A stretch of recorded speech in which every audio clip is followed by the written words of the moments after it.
오늘은 마태복음 기도 시리즈 17번째 시간입니다. 주님 마음으로 살게 하소서, 그런 제목으로 잠시 말씀을 나누고 기도 제목을 삼고자 합니다.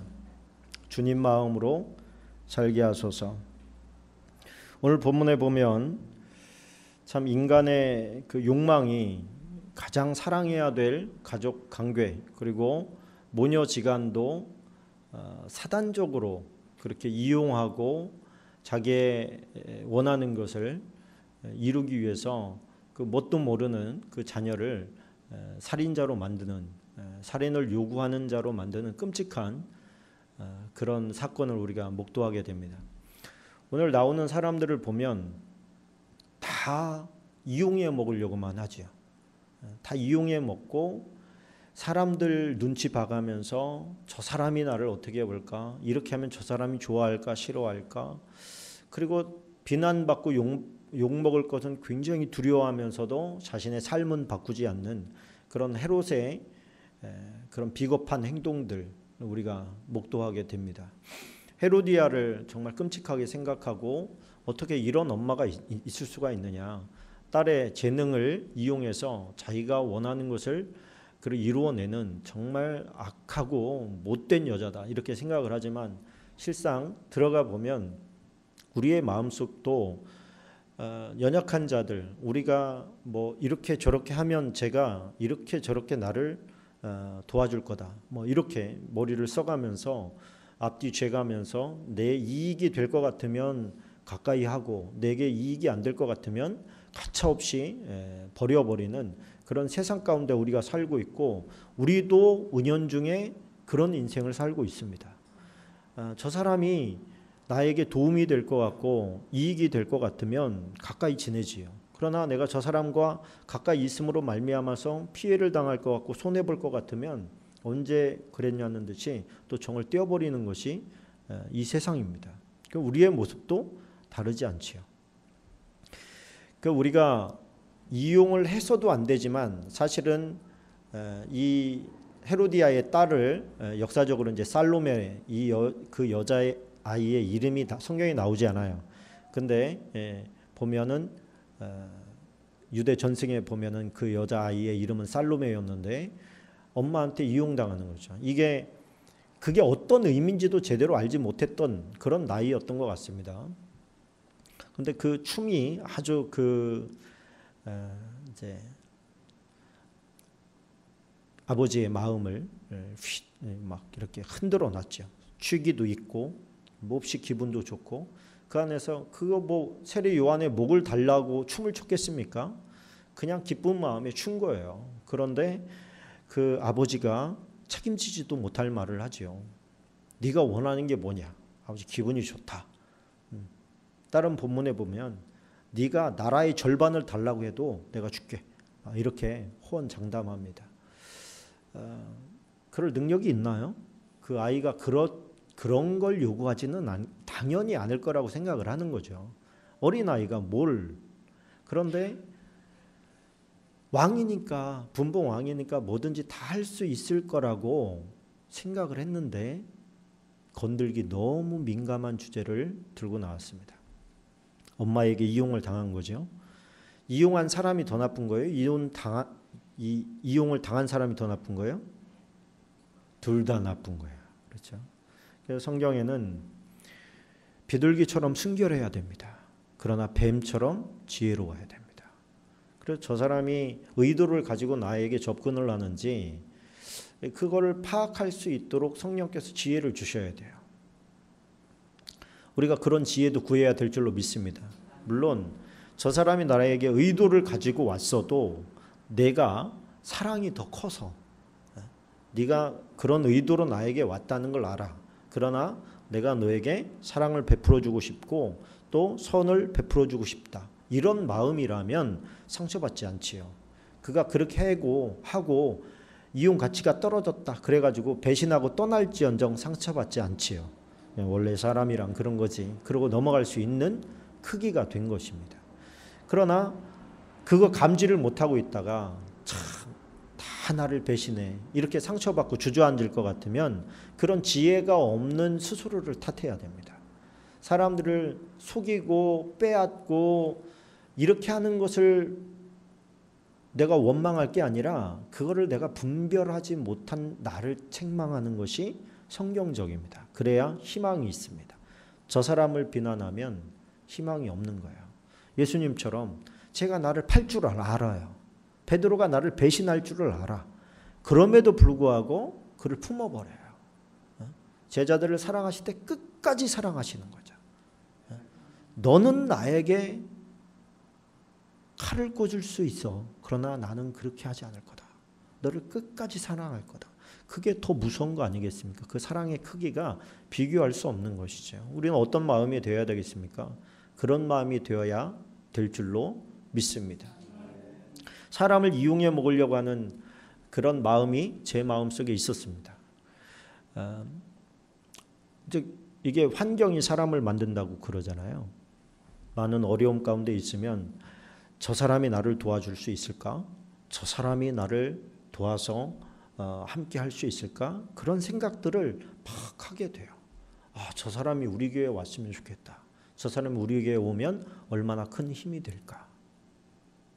여러분, 그런 생각이 지금 와서 생각하면 너무너무 천박한 생각인 거예요. 하나님은 어디 갔는지 없어요. 저 사람이 나를 도와주면 잘 되는 것이고 안 도와주면 안 되는 것. 그럼 하나님의 자리는 어디 있는 겁니까? 하나님만 바라보고 갔으면 좋겠는데 그 하나님만, 입술로는 하나님만 바라보는데 마음속으로는 자꾸 사람들을 찾아 헤매는 모습을 내가 보는 거예요. 그 마음이 얼마나 안 좋든지. 그러니까 이 모습은, 그런데 비단 저만의 모습이 아니고 하나님께서 이제 어느 시점이 되니까 그런 마음을 보여주시고, 옳지 않은 마음, 주님만 바라보기를 원하는 마음. 요셉이 감옥 속에서 그렇게 술 맡은 관원장에게까지 배신을 당하고 나서 드디어 깨닫잖아요. 내가 절대로 이제는 어떤 사람도 의지하지 않겠다. 내가 나에게 저 사람 도움을 줄 수 있지만 내가 저 사람 의지하지 않겠다. 내가 바로 앞에 서는데 바로한테 나 꺼내달라고 얘기하지 않을 거야. 하나님만 자랑해야지. 하나님만 의지해야지. 하나님이 여기 더 있으라고 하면 더 있지 뭐. 할렐루야. 그런 마음이 되니까 하나님께서 비로소 세워서 쓰시더라는 거예요. 근데 그런 마음까지 연단받기가 얼마나 어렵습니까?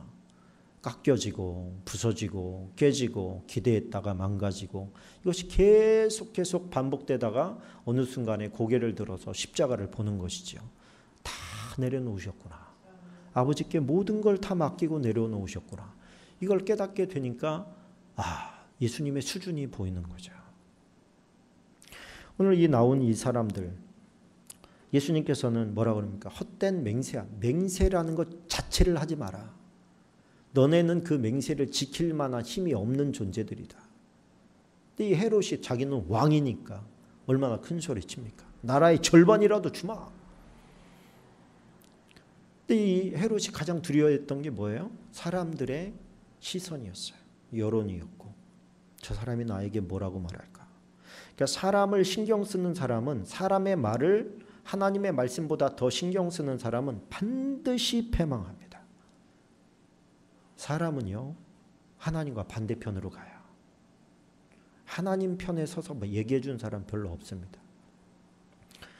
그냥 어떤 하나님 잘 믿는 사람의 말을 청종하느니 성경책 보는 게 제일 좋습니다. 근데 그 잘하던 사람도 얼마든지 실수할 수 있고 잘못할 수 있기 때문에 사람을 신뢰한다는 것만큼 위험한 게 없어요.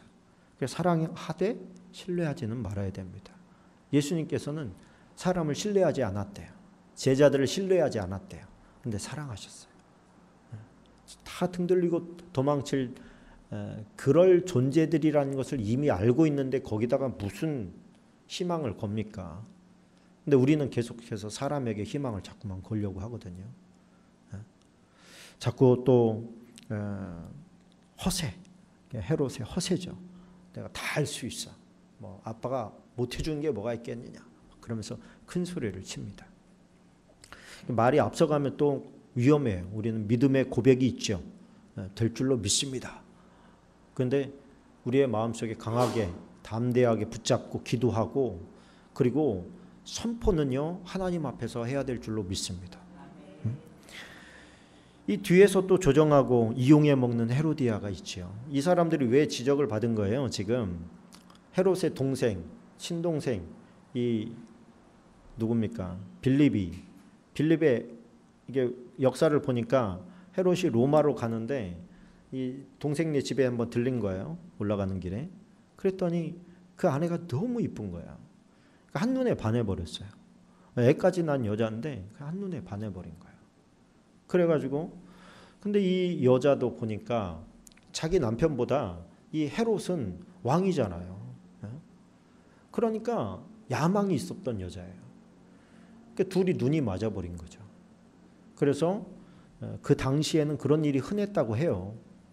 자기 남편과 이혼하고 더 큰 권력을 가진 헤롯에게 붙은 겁니다. 그런데 그 헤롯이 누구예요? 헤롯 성전을 짓고 있는 사람이에요 지금. 근데 헤롯 성전을 짓고 있는 사람 지금 그런 짓거리를 하고 있는 거예요. 그러니까 요한이 지금 확 뒤집어진 거예요. 그래야 큰 소리를 하는 거예요. 당신 말이야. 지금 성전을 짓겠다는 양반이 성전을 짓고 있는 사람이 동생 와이프를 뺏어서 자기 마누라를 삼어? 그게 말이 돼? 그게 맞는 거야? 그러면서 무슨 성전을 짓는다 그래. 거룩한 성전을. 막 그러면서 큰 소리를 친 거죠. 그러니까 이걸 견딜 수가 없는 거예요. 얼마나 마음이 맞는 말이니까 부대끼는 거죠. 부대끼니까 가둬버립니다. 그런 소리 사람들에게 퍼뜨리지 못하게 가둬버려요. 그런데 그 말에 또 상처를 받은 사람이 헤로디아예요. 자기가 죄를 졌어도 그 죄를 지적하면 살 사람, 구원받을 사람 같으면 회개를 하지요. 근데 회개를 한 게 아니라 그 말을 한 사람을 죽여버려요. 권력자가 할 수 있는 힘이지요. 그러면 영혼이 죽어버리는 것이죠. 길이 없는 것입니다. 여기서 우리가 볼 때 당연히 살아야 될 사람은 요한 한 명밖에 없는 것 같아요. 그런데 요한은 죽고 나머지는 다 살아요. 근데 영적으로 보면 어때요? 나머지는 다 멸망받아 지옥 가고 구원받은 사람은 요한 한 사람입니다. 죽었지만 그는 살았고 살았지만 죽은 거예요. 우리도 그런 인생 삽니다. 이 땅에서 조금 더 성공이나 또 부나 어떤 관계나 이런 것들을 위해서 쉽게 하나님을 저버리고 말씀을 저버리고 세상과 짝을 해버리는 거죠. 뭐예요 그게? 내 영혼을 죽이는 거예요. 세상적으로는 진짜로 더 잘 될 수도 있어요. 사업이 더 번창할 수도 있죠. 나에게 정말 막강한 힘을 실어줄 수 있는 사람에게 빌붙어서 그가 나에게 도움을 줄 수 있어. 줄 잘 서야지. 그리고 그쪽으로 섰더니 정말로 잘 될 수도 있죠. 그게 만약에 그것과 바꾼 것이 하나님이라면 죽은 거예요. 그 사람 다시 올까요? 예배당은 올 수도 있죠. 하나님께 갈 수 있을까요? 그러나 죽기 전까지는 누구에게나 다 희망이 있습니다. 우리가 그런 실수를 했더라도 희망이 있습니다. 베드로에게 말씀하시잖아요. 너는 닭이 2번 울기 전에 3번 나를 부인할 건데 돌이킨 후에 회개한 후에 형제들을 굳게 하라. 이게 우리에게 주신 정말 큰 특혜요. 하나님의 은혜인 줄로 믿습니다. 실수했어도 괜찮아. 나는 너를 버리지 않을 거야. 네가 나를 배신했어도 괜찮아. 나는 너를 배신하지 않을 거야. 그래서 끝까지 우리를 붙잡아 주시는 분. 그러니까 우리가 희망이 있는 것이죠. 우리가 계속 하나님은 나를 용서해 주실 거야. 그리고 계속 그 길로 가면 안 될 줄로 믿습니다. 우리의 마음을 또 한번 비춰봅니다. 이 셋 중에서 우리는 3명의 마음이 다 들어와 있을 수도 있고요. 또 나는 헤롯 같지는 않지만 헤로디아의 마음을 가지고 있을 수도 있고 헤로디아나 살로메의 마음은 미련함은 없지만 헤롯의 마음은 또 가지고 있을 수도 있죠. 이 모든 것들을 하나님 앞에 내려놓고 하나님 지혜를 주시되 순결함을 주옵소서. 또 지혜를 주시되 사랑할 수 있는 힘을 주옵소서. 그래서 내가 이용당하지 않으면서도 때로는 큰 마음으로 져줄 수 있는 마음도 주옵소서. 주님의 마음을 주세요. 주님의 마음을 주세요. 그리고 우리가 기도하고 또 우리 가까이 있는 지체 자매들을 위해서 기도할 때 하나님께서 내가 내 기도하는 것보다 다른 사람을 위한 중보가 오히려 나를 더 잘되게 할 줄로 믿습니다. 열심히 한 30분 정도 간절히 기도하겠습니다.